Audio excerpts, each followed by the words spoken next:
Selamat jumpa, Om Swastiastu, Rahayu Rahajeng. Ya, kita melihat sekarang sedikit bercerita tentang jenis-jenis bebangkit. Jadi dilihat daripada tingkatan bebangkit itu ada yang alit, madya, dan ageng. Kalau yang alit seperti yang diceritain oleh Pak Yan Gina, itu ada yang disebut dengan bebangkit gerombong atau bebangkit serobong. Yang madya itu adalah bebangkit cangak.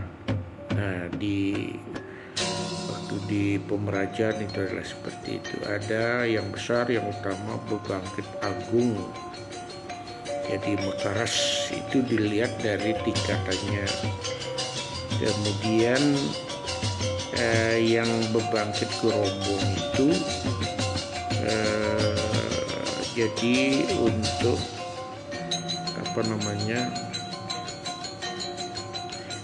jumlah tumpengnya 35.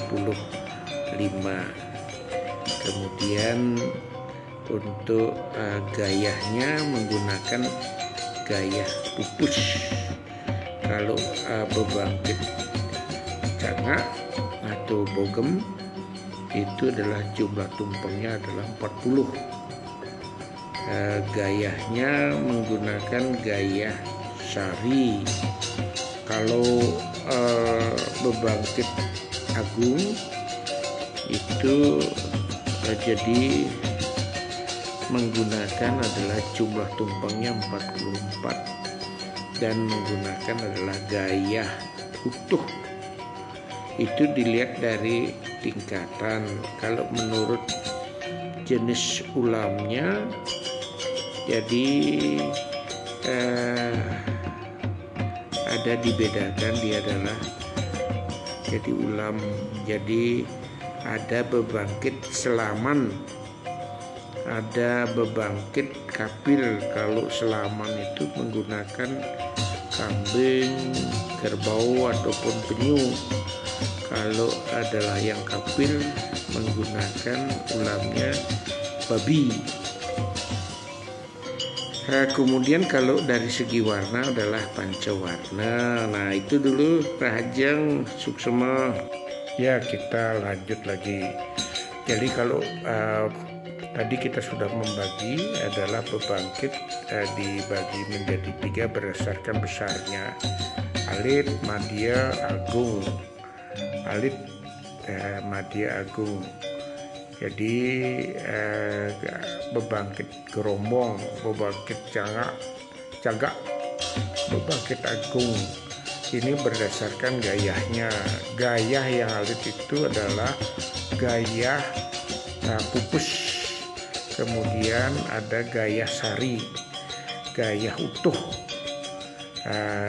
Gaya utuh ini dia membedakan. Kalau dia adalah gayah pupus, kelipatan ininya adalah 2. Kemudian gayah sari itu 6. Kemudian berikutnya gayah utuh itu adalah 10. Nah, sekarang penempatan macam-macam sate disesuaikan dengan senjata. Kalau dia kangin, contohnya, jadi kalau dia kangin itu adalah jadi japit babi. Kalau dia adalah di Tenggara, serapah. Yang di selatan itu adalah lambat. Yang berikutnya kalau yang lelet itu adalah barat daya. Japit 3 itu adalah di barat.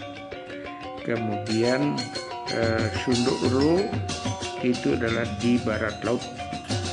Jadi asem letaknya adalah di utara. Jadi untuk sepit gunting itu adalah di timur laut. Jadi kekereng cempaka itu adalah di tengah. yang seperti itu sangat ditentukan sekarang. Dewanya pengurip, jadi urip awal, kemudian senjata, baru jenis sate. Ya seperti itu dengan jadi diketahui untuk semua ini yang mulai dari pupus sari, pupus gaya jadi gaya pupus, gaya sari, gaya utuh dengan perhitungan yang tadi ya, rahayu, rahajeng, menikah, dumun, sehingga ada dasar pemahaman kita. Oh ini lihat adalah ini pupus utuh yang paling terbesar, rahayu, rahajeng. Ya jadi setelah kita belajar banyak tentang ulam Banten, baik dia di Pulau Gembal maupun di Bebangkit, nah harus ada kemampuan untuk membedakan. Karena kalau saya amati dari diskusi-diskusi, para lincir-lincir ini masih banyak belum memahami kita dalam proses pembelajaran. Ya inilah yang harus diketuk nurani yang paling dalam. Jadi paham bahwa belum banyak mengetahui. Jadi pada Pulau Gembal itu menggunakan adalah sate renteng. Jadi kalau yang disebut dia adalah sate tungguh. Jadi menggunakan ininya adalah kelapa yang berikut dengan berkaki 3. Kalau dia di Bebangkit nggak bisa itu karena adalah satenya banyak. Jadi dia menggunakan adalah pisang, di atasnya itu baru kepala babi. Nggak mungkin orang menggunakan adalah kelapa. Makanya inilah pendalaman kita. Jadi paham sekali, sate renteng, sate tungguh adalah peruntukan untuk Pulau Gembal. Jadi kalau dia Bebangkit itu adalah memang mesti dia karena tempatnya dasarnya lebar, menggunakan jadi penggunaannya itu adalah kedebong. Di atas kedebong ditaruh dia adalah jadi kepala babi. Ya seperti apa yang kami informasikan, alit, Nadia, Agung. Kalau dia alit jadi gaya Bebangkit gerombong namanya. Jadi dia kelipatan 2, hanya bisa kedebong aja. Kalau dia Madia jadi Bebangkit cagak namanya. Jadi menggunakan kepala babi tersebut, sehingga tidak mungkin menggunakan adalah kelapa. Nah itu dulu karena kita dari beberapa hari adalah diskusinya seperti itu.